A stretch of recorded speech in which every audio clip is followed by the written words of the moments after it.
Let's now talk to the latest face, Chief Ministerial face of the Aadmi Party, this time around from the state of Goa. Mr. Amit Palekar is now with us. Mr. Palekar, first of all, congratulations for being named the Chief Ministerial face.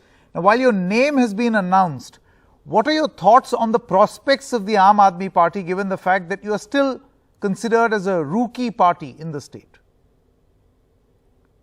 First time, No, it is not a first time party. If you've seen, last elections had been contested by Aadmi Party. We stayed back, we held ground, we have percolated in the whole of state of Goa. We build our cadre, we build our teams, we connected to the people. And I think for Goa, Aadmi Party is not new as far as these elections are concerned. The way things have moved in the last few months and for few years is that people have got connected to us, and people are looking at us as an only alternative for fighting corruption, for weeding out corruption as far as this present government is concerned. The way things have moved in last 2 months is amazing. The response has been amazing. People have been responding and giving their and pledging their support to Aadmi Party. So I think we are all set to form the next government, the way things are moving right now. Okay, but Mr. Palekar, do you feel that the contest in Goa becomes very interesting and difficult for you, given the multipolar nature of this contest now, with the Shiv Sena and the NCP also forming an alliance and choosing to fight these elections? You've got Congress on one side, Trinamool Congress on the other, Bharatiya Janata Party on the other, this NCP Shiv Sena combined, and you. Multipolar contest. See, I don't consider this kind of alliances of any consequences as far as the Goa elections are concerned. Goan electorate is smart. Goan people know that Aadmi Party is an only option that's available to them, which is to which can emerge as an alternative to this present government, as I say, and is one of the most strongest party which has emerged as a strong contender to form the next government. So these alliances of TMC, or if you look at any other alliances, are of non-existent or non-consequential as far as these elections are concerned. So I don't think we need to worry about it, or because people of Goa are today smart. People of Goa have had hope in Aadmi Party, and that's how we are proceeding on that conviction of the people. Okay, Mr. Palekar, now, see, of course, you would know more. There is a lot of movement happening in Goa where many BJP ministers and leaders are now moving and defecting to other political formations. Do you feel that this is their realization of what really is a winning combination or a winning party? Some are going to the TMC, some are going to the Congress. Not at all. It's all about selfish movements from one party to another. Normally, we had seen defections post-elections. This time, we have seen horse trading and defections prior to elections. It's about not getting ticket or getting ticket. As BJP, if you've seen, they have said that winnability is only criteria. We do not care about the character, the criminal records, or any other nature of the candidate they are putting forth towards electorate. So I think it's very unfortunate for people of Goa that these things, we have to see this, and the way things are moving in the direction that it has moved. So I think it's time people of Goa find that change and vote for that change. And the way things are, I believe that Goa is going to vote for a change for sure.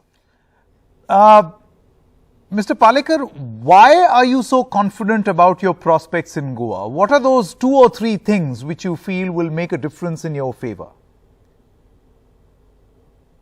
See, one thing that we have seen is in the last 1 year, only opposition that government has seen is not the Congress, which was an opposition party. Practically, it has been Aadmi Party which has brought to fore all the scams, all the corrupt practices of the current government. And people of Goa have seen the performance of Aadmi Party, which did not have a single MLA or representative in the assembly in last elections.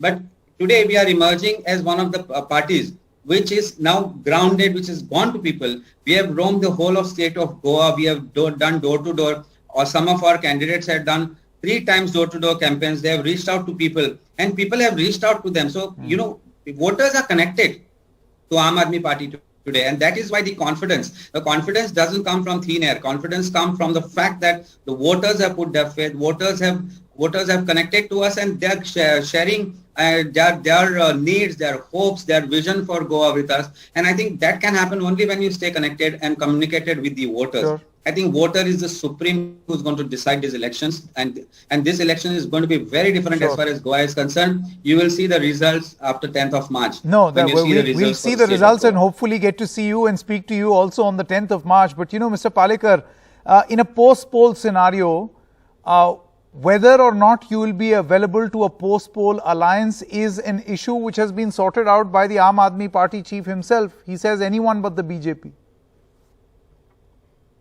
See, unfortunately, if we reach to that stage where Goa sees a fractured mandate, I think it can only be a non-BJP party which we can ally with. We'll rather say in opposition than to be allying with BJP to form the government. Yes, but you know, when you openly talk about an alliance or a post-poll alliance, even before the elections have begun, does this not reflect a sort of weakness that you will not be able to achieve the targets on your own? That you've already started talking about alliances? I am not talking about alliances. If you have heard me right, what I've said is that unfortunately, if there is a fractured mandate, we have to look for options. But it can never be BJP. As I am saying, the way things are going, people are going to put their faith in Aam Aadmi Party. Aam Aadmi Party is all set to form the next government. I am sure about it. But in an unfortunate event, it is for the people who decide, and people are the supreme, the voters are supreme. And they are going to decide what is going to be fate of Goa Assembly for 2022. Sure. Mr. Palekar, my final question, and perhaps I should have started with this, but let me ask it. What, according to you, is the most important issue in Goa? Most important? Corruption is one of the most important issues as far as Goa is concerned, and lack of opportunities for jobs. I think these two things combined together become one of the major issues as far as Goa is concerned. As I said, the index which has come out very clearly shows that every 2 people out of every 3 are unemployed, and which was earlier 50%, now it has gone to nearly 75%, which is unfortunate as far as Goa is concerned. When we roam in our assembly constituencies, we see that unemployment is one of the major factors, and the root cause of all this evil is the corruption and the scams that this government has indulged into. High Court has taken cognizance of even this kind of scams in terms of jobs as far as jobs are concerned. So it is unfortunate that every time a Goan has to approach the Honorable High Court and the courts time and again to fight against the government's corrupt practices. And I think it's time Goa changes, Goa is changing, Goa is emerging as a new Goa, and it will emerge as a new Goa under the leadership of Aam Aadmi Party. I'm sure about that. Okay. All the best once again for being chosen as the Chief Ministerial face of the Aam Aadmi Party. And I hope to meet you and see you on the 10th of March. Thank you very much, Mr. Palekar.